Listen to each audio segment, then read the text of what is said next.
Hola, ¿qué tal? Bienvenidos. Mi nombre es José Mario Azalde. Muchas gracias por seguirnos. El día de hoy tengo la grata compañía virtual de un amigo, compañero, profesor universitario. Él es de Colombia, actualmente está en Bogotá.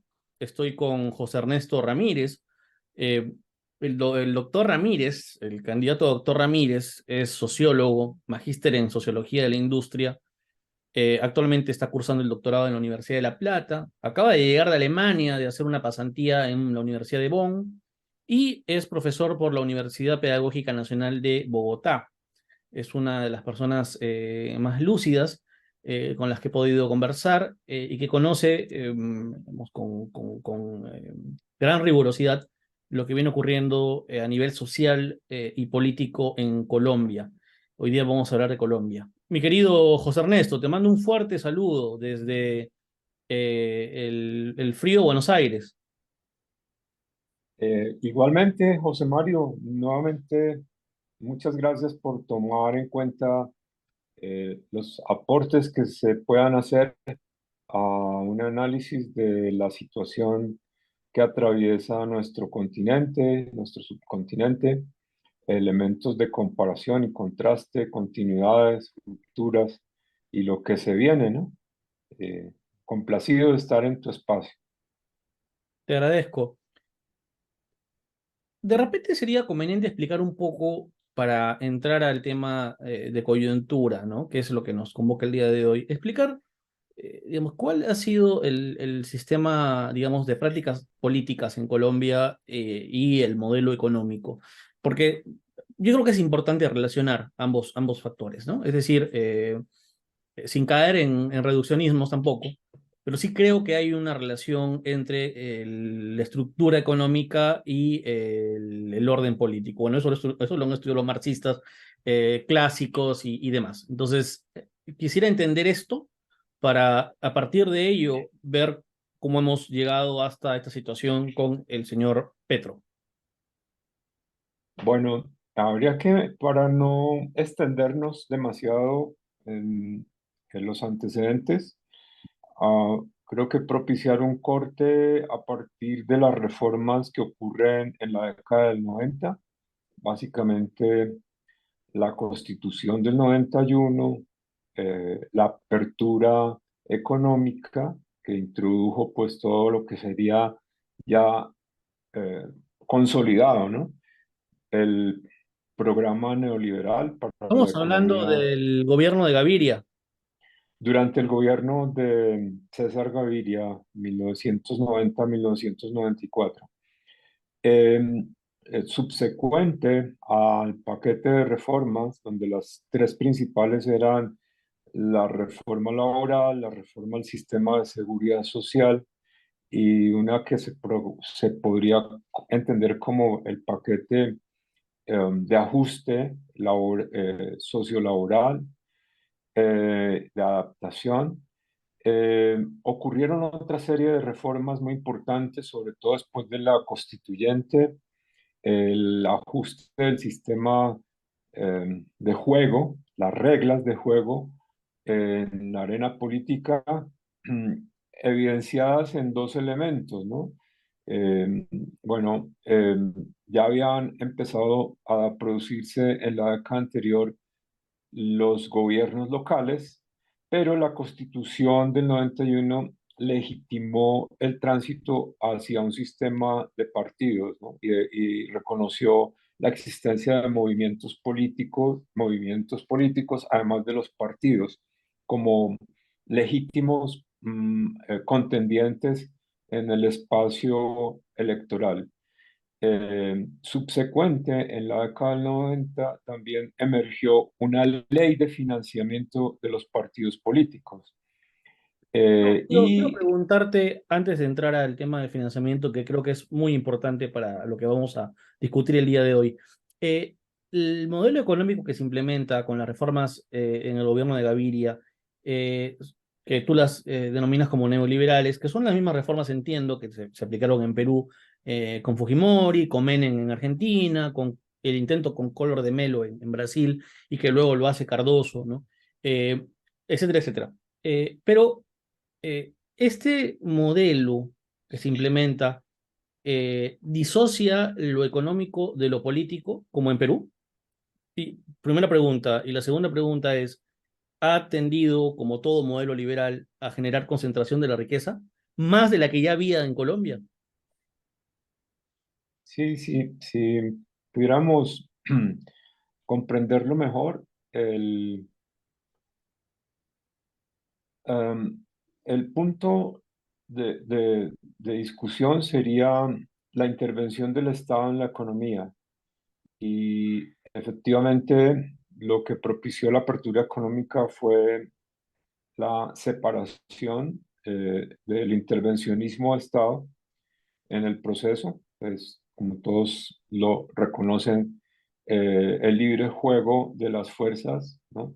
Es la consigna central, la reducción de la presencia estatal, la desindustrialización como componente de, eh, digamos, una consecuencia de esas libres fuerzas del mercado, porque ya la idea de un Estado proteccionista desaparece y entonces quienes lo hacen mejor son los que deben regular el ordenamiento de la actividad productiva. Entonces lo que ocurrió en Colombia fue una fuerte desindustrialización de lo que podría decirse todavía era incipiente de consolidación como lo que podría llamarse una economía industrializada, ¿no? Era una economía que no había completado lo que prospectólogos o futuristas habían previsto eh, en la década anterior, principalmente en los 80, que podía alcanzar eh,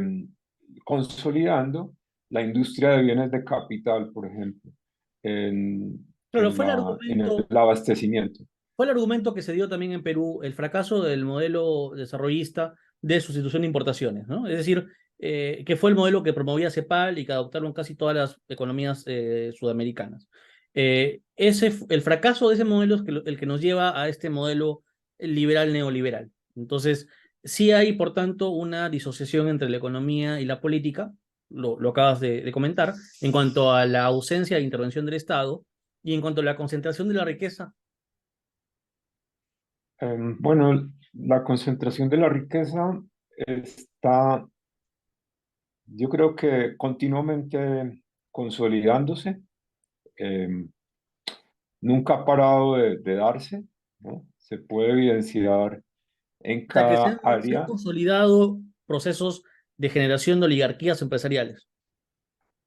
Yo diría que más que de oligarquías, es decir, porque un poco lo que personalmente discuto mucho es la pertinencia de la categoría de análisis como clase dirigente, eh, que a su vez es clase empresarial, ¿no?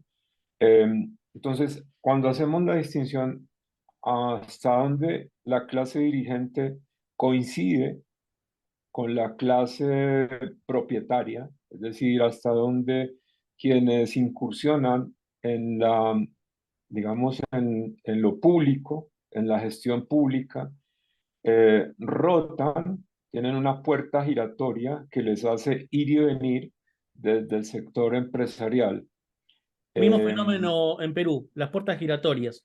Pasar de la lo puerta público a lo giratoria. privado para generar, digamos, políticas que beneficien a la empresa y es como que hacen su año de acción social o de acción cívica y luego regresan al mundo empresarial. Eso también lo hemos visto en Perú. Pero quitemos el término oligarquía, un fortalecimiento de los cárteles, en todo caso, ¿sí? Para hablar en Mira, es que te voy a especificar algo más. Yo he tratado de investigar y hago análisis frecuentemente sobre todos estos personajes. Acá los llamamos cacaos de la economía. Los cacaos son los máximos dirigentes de los grupos económicos. En los, una los que época, parten el la- jamón, diríamos en Perú, los que cortan el jamón, diríamos en Perú. sí, sí. em, Lo- eh, los, sí, sí. Entonces, eh, no fácilmente se universaliza el comportamiento de, ser a su vez dirigentes de la economía, dirigentes empresariales y voceros o activos, miembros de los grupos que tienen, o digamos que tienen máxima representatividad en lo político, ¿no? Es decir, no todos coinciden ahí. Entonces ahí sí se puede hablar de una posible separación entre una fracción especializada en ser dirigente, en reproducir las condiciones, por ejemplo, familiares para ser parte de la clase dirigente a través de sus propias escuelas de formación, Es un de sus fenómeno tradiciones de formación y militancia. Es un fenómeno interesante en Colombia, ¿no? O sea, en Colombia, digamos, las clases dirigentes normalmente vienen de familias que han tenido, digamos, un poder, digamos, en el pasado, en la historia, que han conservado ese poder y que ahora son como, digamos, una suerte de destino manifiesto, ¿no? Bueno, ustedes ahora son pues los llamados a gobernar, ¿no? Esta familia, la familia Santos, etcétera, etcétera, ¿no? Eso es algo que pasa en Colombia y es algo bastante particular, ¿no? Familias que son como las predestinadas a gobernar, ¿no? Exacto, nosotros lo entendemos mejor como dinastías, ¿no? Entonces, hay Tías. dinastías que proceden del siglo XIX. Algunos autores las han caracterizado como el eje de un dominio oligárquico ininterrumpido, incluso desde el momento preindependentista. Nosotros no estamos muy contentos con esa caracterización. Creemos que hay que moderar la afirmación de la lectura como oligarquías, que hay que introducir otras denominaciones, como puede ser la de sectores dominantes o bloque hegemónico o fracciones Como, digamos, es un de. concepto más gramsciano, ¿no? Exacto, sí, sí. Entonces, por ejemplo, te voy a poner casos concretos. Eh, Gilinski, actualmente, el, se dice que es el que más se mueve, así no sea el que aparece en Forbes como el más Perdón, encumbrado. perdón, ¿quién es ese personaje? Discúlpame. Es una familia, en realidad son unos inmigrantes que llegan al país, se ubican en actividades empresariales fabriles. Luego van ampliando su portafolio de áreas de empresarial y finalmente terminan en una competencia muy fuerte, muy brusca. Ellos radicados en la ciudad de Cali, que es en el Pacífico,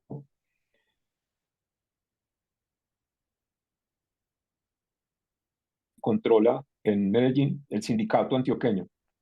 Actualmente siguen en una pugna muy fuerte por la concentración de un sector muy dinámico como es el de el supermercado a través de la cadena de almacenes Éxito, que es como una especie de Jumbo o Carrefour, el equivalente o de estos de grandes superficies, pero que tenía la característica de haber sido originado en Colombia, a diferencia de las otras importantes cadenas que han ingresado. Pero lo interesante es que Gilinski, entonces, aparentemente, y eso hay que mirarlo con lupa, tuvo una posición muy favorable o un acercamiento muy favorable con la campaña de Gustavo Petro, a diferencia de lo que ahora emerge en relación con el conflicto entre el petrismo, es decir, y el pacto histórico como deudor y el grupo Aval, propiedad de Luis Carlos Sarmiento Angulo, que es considerado pues el máximo empresario del país, en donde se dice que a diferencia de una tradición que venía de décadas y bueno, se consolidó con este momento de los años 90 en que se instituye la ley de financiamiento de los partidos políticos, intentando a través de esa ley evitar la contaminación con dineros ilícitos de las campañas, lo cual fue un completo fracaso hasta el día de hoy. Entonces, usualmente siempre se decía, las grandes, los grandes conglomerados, ¿sí? Y los grandes agentes de la actividad económica aseguraban la protección de sus intereses contando con prácticamente un legislador de nómina, ¿no? Es decir, Sí, sí, sí, un se entiende. Es miembro como que del fuera Congreso, un ¿sí? empleado asalariado del grupo Así empresarial que lo representa políticamente en el Parlamento. como, Ujú, sí, como su vocero, su ujú, representante. Eso no es nada nuevo, venía de ujú. una tradición que arrancó, hay Parece documentos un de un modelo, investigador que es, parece un modelo de Estado corporativista, ¿no? Porque sí, sí, deberían estar representados los intereses empresariales, pero también de los trabajadores, de los gremios, etcétera, etcétera, ¿no? Ese es el Estado corporativista, ¿no? sí, sí, pero entonces mira lo que pasa. Con la práctica de financiamiento de campañas, entonces empezó a emerger un mecanismo que permitía que los grandes grupos económicos jugaran a la fija en los procesos electorales. ¿Y cómo era jugar a la fija? Que no le daban dinero a un único eh, posible competidor en la pugna presidencial, sino que le apostaban, compraban boletas a todos los caballos, como si estuviéramos en el hipódromo, ¿no? Le compraban a todos los Le iban, caballos, en criollo, le iban a todos. a la fija, sí, eso se llama ir a la fija. Y ahora aparece la supuesta reclamación en tanto a diferencia de los contendores que tuvo Petro, que recibieron directamente del Grupo Aval y de Sarmiento Angulo. En el caso de la campaña de Petro, no fue donación, sino fue préstamo. Entonces, esa variación entre si fue donación o préstamo ya marca una, digamos, una delimitación de cuáles son, digamos, los apoyos que realmente tuvo el gobierno. Entonces, en ese sentido, entonces entra a aparecer todo el problema de la financiación ilícita de las campañas. Pero antes de llegar a eso, me gustaría mirar unos elementos de análisis de lo que podríamos llamar la coyuntura, ¿no? Entendida como, pues, el conjunto de sucesos Estamos, para hacer una aclaración, estamos abordando el problema en Colombia con José Ernesto, docente universitario, investigador, desde el punto de vista del tema que es en este momento el tema que se está discutiendo en Colombia, que tiene que ver con el financiamiento de los partidos políticos, que es también un tema que ha pasado en Perú con Odebrecht, con las acusaciones que tiene, por ejemplo, Keiko Fujimori de financiamiento ilegal en sus candidaturas, etcétera, etcétera. Es interesante el caso colombiano porque, como bien señala José Ernesto, por ejemplo, pongo el caso, un caso que me es familiar por mi condición de abogado. La primera ley para evitar que los narcotraficantes pudieran utilizar su dinero obtenido de manera ilícita para corromper el sistema judicial, que se llama la Ley de Extinción de Dominio, viene de Colombia. Y luego Perú, Argentina lo toman mal. En caso de Perú lo han tomado mal, porque este tipo estas leyes de extinción de dominio son básicamente para criminalidad organizada, transnacional, y lo que se está haciendo acá, bueno, en el caso peruano, concretamente es eh, ca- propiedad que cae de alguien que esté investigado por lavado de activos, por ejemplo, pasa a manos del Estado. Esa no es la finalidad de la norma, pero la han desnaturalizado el espíritu de la norma, pero esta norma nace en Colombia y nace a propósito de esta necesidad de luchar contra el dinero del narco en los procesos judiciales. Ahora, lo que va a hacer José Ernesto es explicarnos este dinero negro que viene, digamos, tanto de empresas, narcotráfico, etcétera, etcétera, que entra a las campañas electorales. José Ernesto, creo que era necesario hacer esta explicación previa para poder entender bien el tema. Eh, bueno, sí. Eh, en principio, digamos lo siguiente, como bien lo ha señalado Rafael Correa, a propósito de lo que ocurrió en Ecuador, eh, lo que es grave no es tanto la presencia de la economía ilícita en el escenario de las reglas de juego o los mecanismos de la arena política, sino él señala es la infiltración y él habla en términos casi que genéricos, universal, en las Fuerzas Armadas, en el legislativo, en el judicial, en el periodismo, es decir, una contaminación casi que sistémica, ¿no? Como cuando un organismo es atacado por un cáncer metastásico.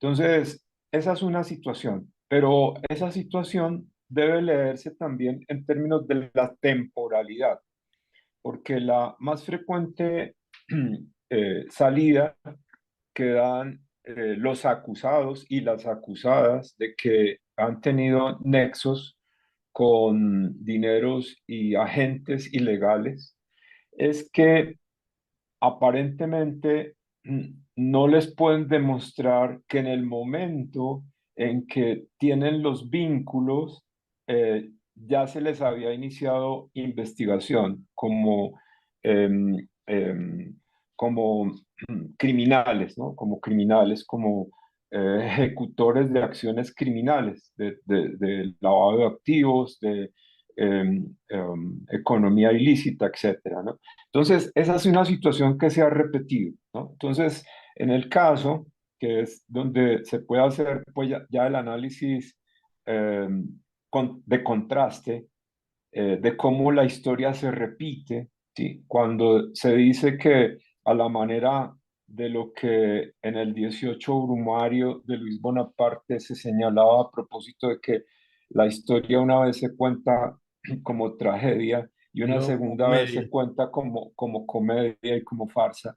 Cuando se hace el contraste, y eso es una de las lecturas más frecuentes en estos últimos días, luego del escándalo suscitado por las relaciones de Nicolás Petro con posibles dineros ilícitos y trasladados a la campaña en el 2022. Entonces, se dice regularmente que como ocurrió en la coyuntura de hace 20 años, hace 30 años, perdón, cuando ocurrió el sonado proceso 8000, en el cual el presidente entonces, 15 días después de haberse posicionado, eh, comenzó a ser acusado por unos narcocassettes en los cuales se revelaban las relaciones de financiación entre el cartel de Cali, que era el segundo más importante exportador de cocaína en el mundo después del cartel de Medellín, eh, y eh, la financiación de la campaña en ese entonces. Entonces, una de las más frecuentes excusas que se dio ahí es que una cosa es el dinero presuntamente em, trasladado o agregado en las campañas, y lo mismo puede ocurrir en 2022, ¿no? Entonces, hacemos una comparación, 1994, ¿sí? ¿Cómo se dio ahí la relación entre los planos económico, coaliciones de gobierno, movilización social, paz total, o procesos de paz y 2022, ¿no? Entonces, en ambos casos se hace la distinción entre que una cosa es que hayan entrado dineros presuntamente ilícitos y otra cosa es que quien estaba en la presidencia supiera o tuviera conocimiento de tal ingreso, ¿no? Ese es un primer elemento.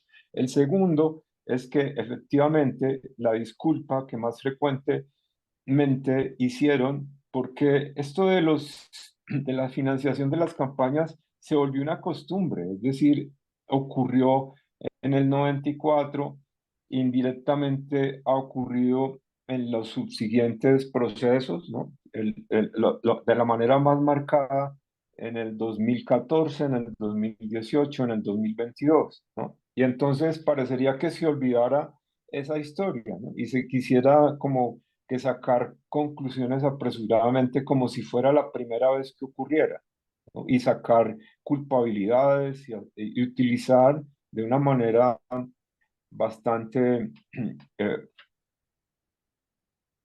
pobre, por decirlo de la mejor manera, como argumentativamente, la disculpa de que es la primera vez que ocurre eso y que entonces se debe generar una crisis hegemónica o una crisis de gobierno, ¿no? Una crisis de gobierno. Entonces, lo que queda claro es que hay unas diferencias muy notorias entre lo que ocurrió en el 94 y lo que ocurrió ahora. Por ejemplo, eh, en 1994 inmediatamente ocurrió ese escándalo, Estamos el hablando, gobierno en el 94 norteamericano. ganó la candidatura de Samper.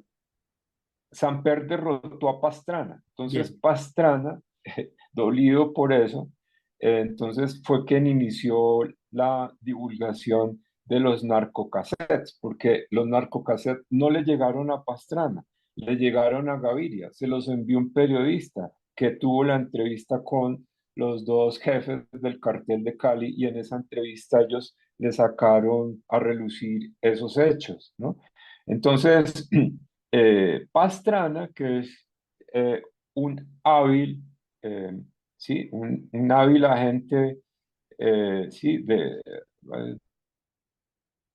De parapetarse, formas de utilizar, eh, se dedicó desde entonces a atacar a Samper. Gaviria poco después entonces atacó a Pastrana, ¿no?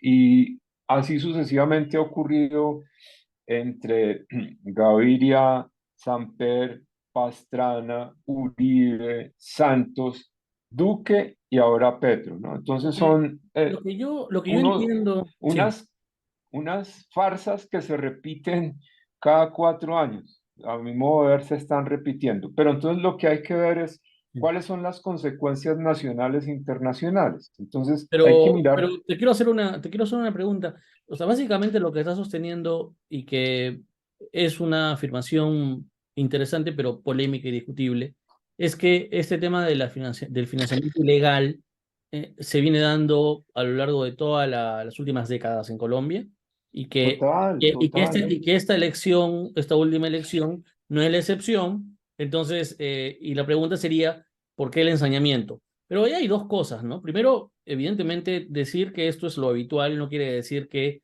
esté bien, o sea, está mal, no debe No, darse, ¿no? No debe darse. Y tal vez en el caso de Petro, lo que despierta, digamos, la duda, la inquietud, es el que haya podido recibir dinero que beneficie a ciertos sectores que estén relacionados con la subversión, la guerrilla, etcétera, etcétera, por su pasado y además por ser pues líder de una coalición de izquierda. Entiendo que, digamos, a Petro se le ve ahora con sospecha por esa razón. Porque si esto hubiera sido, por ejemplo, si hubiera sido dinero ilegal en la campaña, no sé, del señor Uribe, nadie hubiera dicho nada, porque Uribe finalmente pues es garantizar el statu quo. Pero como es el señor Petro, el que está ahora gobernando, sí se busca la forma, digamos, de dañar la legitimidad del gobernante elegido democráticamente. Entiendo que es así. sí, en ese punto entonces tenemos que situar esos sucesos, esos fenómenos en el marco de una estructura que podríamos llamar de guerra cultural, ¿no? La guerra cultural, que Eso pues no, eso no no lo, arranca, eso no lo promueve la derecha, la ultraderecha, la batalla cultural. por supuesto, no, es decir, lo promueve en términos de instrumentalizarlo, ¿no? A ver, ¿cuál es la Mientras diferencia? que, ¿Cuál sería la diferencia entre la batalla cultural de la izquierda o la guerra cultural y la batalla cultural de la derecha? Eso a mí no me queda claro. Pues básicamente yo creería que es una confrontación de formas de tratar de imponer unas lecturas, unas comprensiones de la realidad que se alejan en uno u otro grado de radicalismo de lo que podría entenderse científicamente está pasando, ¿sí? Entonces, esto es un poco más complejo a mi modo de ver, porque evidentemente en la guerra cultural juega el manejo de los medios masivos de comunicación con su superficialidad, con el interés en sustituir el Estado de Derecho, el Estado en donde opera, digamos, un tecnicismo legal para resolver los conflictos, por un estado de opinión en el cual predomina el manejo emocional Una digamos, justicia de las mediatizada. actuaciones. Sí, entonces, el mejor ejemplo de eso es el uribismo, ¿no? El uribismo, si algo lo ha caracterizado, es la pretensión de convertir el linchamiento mediático, la justicia por, por medio de los medios de opinión pública y el control, en alguna manera, el intento de controlar eso que se estima, yo no lo creo que exista como opinión pública. En realidad es, en reemplazo de opinión pública, lo que hay es una industria de encuestas y unas industrias de marketing de imágenes de personas que se dedican a eso. Entonces son dos cosas muy distintas. Entonces, volviendo un poco a lo que quería trasladar, este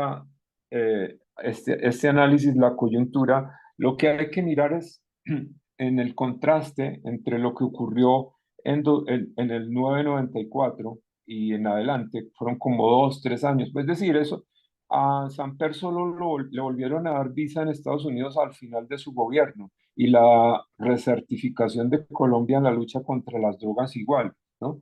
Entonces, son consecuencias de mediano y largo plazo que pueden ocurrir sobre el desempeño de un programa de gobierno. Entonces, lo que me parecería que está ocurriendo y que está en juego es la incidencia que está teniendo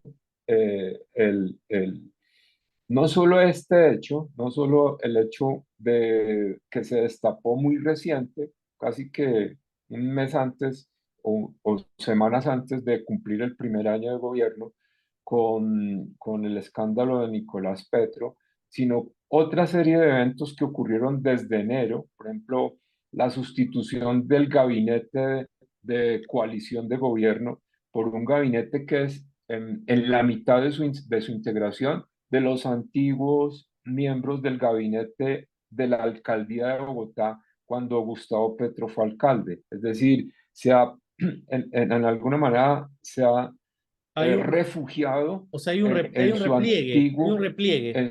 sí, sí, en su antiguo esquema de dirigentes de las entidades y dejó como ahí en el limbo el vínculo con la coalición de gobierno. Esa coalición que está en alguna forma esperando nuevas movidas del ajedrez para saber si le siguen apoyando y todo mediado por el rumbo final que tomen las grandes reformas que se propuso realizar en el curso del primer año, que no se pudieron realizar y que ahora están en un punto álgido en tanto ha perdido la mayoría en el Congreso que se Sí. requiere para aprobarlas. Esto, Entonces, la posibilidad de aprobar la reforma a la seguridad social, a las pensiones, a la salud, la reforma a la educación superior,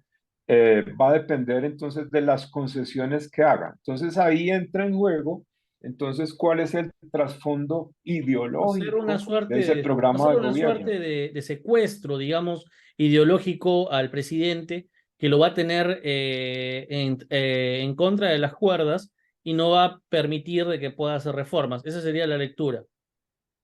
En donde, pues para muchos análisis lo que está haciendo es radicalizar la posición, eh, acudir entonces a la movilización.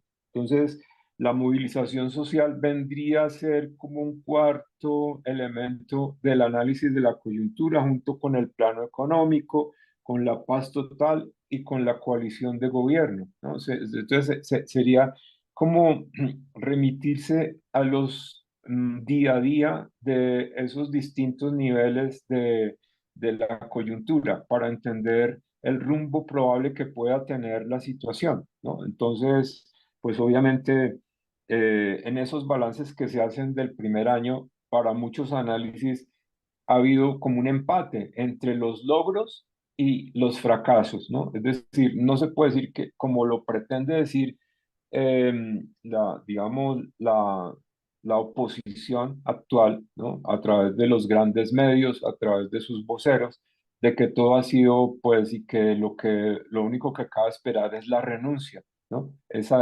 Incluso ahí hay también posiciones de sectores de lo que se podría llamar eh, la intelectualidad, ¿no? La intelectualidad eh, de izquierda, o bueno, yo nunca utilizo ahora ese término porque se ha puesto tan difícil entender qué es ser de izquierda, qué es ser progresista. Entonces tengo un gran colega que es Eduardo Gómez de la Universidad de la República que me parece pertinente cuando dice que el único gobierno de izquierda que ha habido en América Latina fue el de Salvador Allende y que para poder decir que un gobierno es de izquierda hay que entender cómo se posiciona frente al capital, que es la única manera de sacarle sustento a esa afirmación. Lo demás es pura, digamos, puro lugar común, que es lo que prolifera actualmente, ¿no? En toda la lectura que se hace. Pero entonces, sí, yo creo que el efecto, pues hay que mirarlo en Yo términos incluso ahí voy a discrepar. de Yo creo los... que otro gobierno que sí fue de izquierda fue el primer gobierno aprista, en mi opinión. Ah, bueno, El primer gobierno aprista tiene, para mí fue de izquierda. ustedes Quisieron, tienen un quisieron, ejemplo que no lo tiene otro país. En Perú lo tienen, sí, sí. Yo sí, también pero coincido un poco en eso, aunque no lo he estudiado, pero por las referencias que me han dado, sí, yo creería que y cabe. te quiero hacer una última pregunta porque el tiempo ya no alcanza, sé que tienes un compromiso. Eh, ¿Tú crees que esto, esta situación, digamos, conduzca a una suerte de traición de parte de Petro con respecto a su base social? Porque nos vamos a remitir nuevamente a Perú. Humala lo hizo en su momento. Humala fue elegido con un plan de gobierno que implicaba, no sé si estatizar es la palabra, pero sí nacionalizar, ¿no? Crear una economía nacional, ¿no? Nacionalizar algunos sectores de la economía. Y al final decidió no hacer eso y optó por una ortodoxia con cierto asistencialismo, ¿no? Eh, ¿Tú crees que Petro haga lo mismo? Si es que se ve acorralado por las acusaciones de financiamiento, ¿tú crees que realmente esto pueda conducir a eso? ¿O crees que antes de la traición viene la renuncia y espero que no acabe como Allende o el martirio? No, no. Em, la diferencia, otra de las diferencias que se evidencia con el caso del 94 es que en el 94 hubo magnicidios, ¿no? Hubo situaciones complicadas. El líder del Partido Conservador, miembro de una de las dinastías familiares, que fue el tercer integrante de los firmantes de la Constitución del 91, junto con Antonio Navarro, que era un exguerrillero tan acusado como Petro de su experiencia. y el tercero fue el vicepresidente que tuvo luego Samper, que era eh, Horacio Serpa. Entonces, eh, en este caso, podría esperarse que no ocurran magnicidios, dada la situación. Podría esperarse que, al igual que lo que está sucediendo en Argentina, entre las PASO y las de octubre, haya un tiempo muerto, ¿no? Un tiempo de 2, 3 meses muerto, en el cual como que se traten de calmar las aguas de los escándalos, eh, pero igual no se avance mucho, ni se tomen ya las soluciones o las salidas. Entonces, va a ser con el termómetro de lo que pase con las candidaturas del pacto histórico en las elecciones intermedias que ocurren en octubre, donde se juegan las alcaldías, donde, por ejemplo, el, el segundo más importante o mediático exponente del pacto histórico como Gustavo Bolívar se va a jugar la alcaldía de Bogotá y parece que le está yendo bien porque en el debate salió muy bien librado según todos los comentarios, ¿no? Porque ubicó en su sitio a dos miembros de la derecha, uno ex director de la policía que, bueno, pretenden también competirle, ¿no? Pero igual, dentro de los sectores que se podrían llamar progresistas, hay una importante resistencia, ¿sí? Y una crisis en términos de lo que tú llamas traición a un planteamiento de tipo social. Lo miran a través del alza del combustible, que es como el mecanismo con el cual se está financiando se está dando la financiación estatal y la financiación de las reformas. Y eso entonces hace que personas como, bueno, algunos miembros de anteriores aliados de Petro lo estén, digamos, señalando como por no decirlo de otra manera, como un tibio, ¿no? Um, camaleón, ¿sí? Una especie de camaleón que trata de mantener una imagen social, pero al mismo tiempo hace concesiones muy importantes en materia de lo que su plan de gobierno prometía y de lo que finalmente está terminando en conceder, ¿no? En sustituir, ¿no? Por ejemplo, con los cambios en el gabinete y los cambios de las mismas proyecciones de reforma, los ajustes que le están haciendo. Y ahí va a ser clave lo que pase con la reforma al sistema de salud, ¿no? Si esa reforma no llega a ocurrir, definitivamente el piso social o el piso de expectativa social que tenía el programa de gobierno, pues se va a, a reducir poco menos que a nada, ¿no? José, Porque ahora sí era, te tengo que hacer, te voy a hacer, discúlpame, te tengo que hacer ahora una última pregunta, pero real, auténtica. Y te voy a pedir que por favor podamos ser breves porque entiendo que ya nos hemos pasado demasiado el tiempo. Yo he escuchado un comentario de un analista político, no voy a decir el nombre, aunque lo pueden buscar si quieren por internet, que sostuvo que sostuvo que si Petro todavía sigue en el poder es porque ciertos sectores de la sociedad colombiana se resisten a que una negra ignorante como la señora Francia Márquez pueda asumir la presidencia. ¿Tú crees que esta teoría es cierta? ¿Tú crees que el machismo, la discriminación racial, sea también un factor importante en esta coyuntura? Breve. Yo sé que es para charlar extensamente el tema del racismo y el machismo en Colombia, como en Perú, pero te voy a pedir que nos des una sí, respuesta sí, breve. bueno, yo me remito a el planteo de cómo lo que Francia Márquez en alguna manera representó como empoderamiento de el feminismo en el país, traduce como el antagonismo y la contradicción con tres factores, ¿no? El capitalismo, el colonialismo y el patriarcado, ¿sí?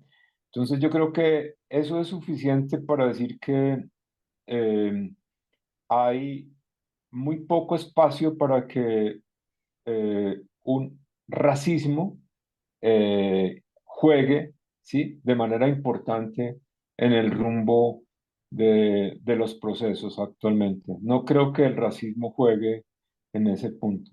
No va a tener como la capacidad, ¿no? Dada la estructura, igualmente la estructura étnica de nuestra sociedad. Bien. Mi estimado José Ernesto, para mí ha sido grato poder conversar contigo. Me quedo con una serie de preguntas. Me imagino que volveremos a conversar más adelante. Estaremos atentos al proceso en Colombia y seguramente también tendremos la oportunidad de hablar un poco más sobre el tema de política exterior. Tú también eres un gran conocedor de la política argentina, la sigues con mucha atención. Entonces, me imagino que más adelante vamos a poder conversar y también viendo qué sucede, ¿no? Con esta sorpresa de la victoria en las PASO del señor Milei. Bien, te mando un fuerte Sí, abrazo desde Buenos Aires, espero que bueno, te encuentres bien.